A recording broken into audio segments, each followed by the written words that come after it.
isda mga idol. Hindi ko yan kilala kung anong klaseng isda yan. Pumasok sana cuttlefish, kaya lang isang linggo na namin na hindi nahila. Ito na lang yung yung natira. Namatay na yung cuttlefish sa loob ng trap namin. Malaki sana ang cuttlefish na ito mga idol. At ito mga idol, mayroon po mga laman. Yan, merong 5 piraso mga idol. At yung iba ay patay na.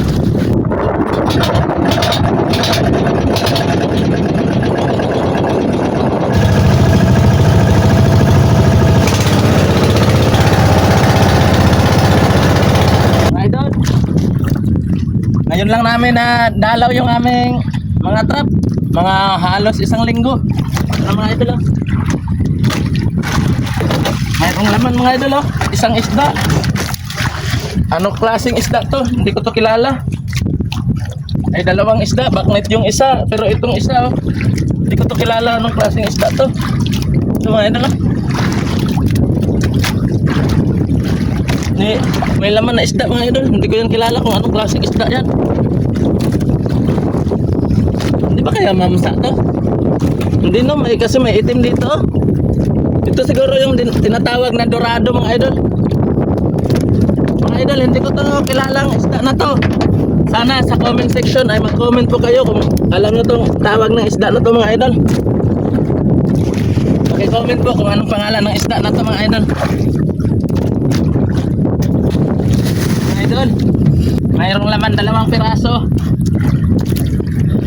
Yan At mga idol, pumasok sana cuttlefish, kaya lang isang linggo na namin na hindi nahila. Ito na lang yung yung natira. Namatay na yung cuttlefish sa loob ng trap namin. Malaki sana ang cuttlefish na to mga idol. Kasi masing haba lang ng pusit. Siguro ganito kahaba yung cuttlefish. Kasi yan yung niya, yung tatawagin to ay bakayan. Kaya bibitawan natin. Sana kung nahila agad, napatimbang po sana natin yung cuttlefish. At ito mga idol, ilalagay ko na sa baybayan. Shoutout sa inyo mga idol. At ito mga idol, mayroon po mga laman. Merong 5 piraso mga idol. At yung iba ay patay na. Ay, isang linggo po namin yung pinupuntahan.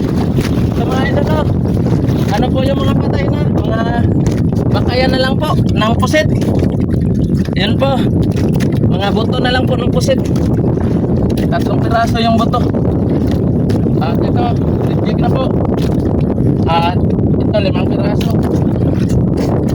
Yan. Grabe, isang linggo kasi mga idol may pumasok na sanang cuttlefish sa bubo namin.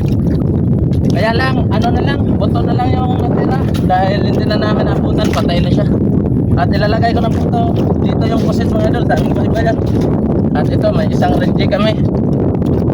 Mga idol, yung natira sa trap ko mga idol ay 11 piraso na lang po. Kasi tagal na hindi namin napuntahan. Naubos po ng ibang mga bangka, yung mga nanglalambat na nagdragging. Grabe mga idol, 11 pirasong trap na lang yung natira. Ang nawala sa amin ngayon ay mga 30 piraso. Grabe mga idol, sobrang hirap magawa nun. Tapos kinuha lang talaga. Tapos hindi pa dumating yung order namin kawayan. Hindi pa kami makapag-arya nito mga idol. Kaya mga idol, siguro magtatambay muna kami nito. Magsisisid lang muna kami nito ng mga alimasag. Kasi yung tira ng trap namin ngayon ay na lang, 11 piraso na lang.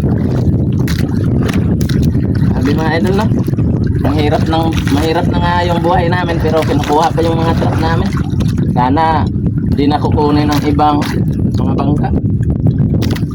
Kasi mga idol, ang ganda po ng hanap buhay na to, itong mga bubo trap. Kasi para lang tayong may tinanim nito, pupuntahan lang natin at para ilahin.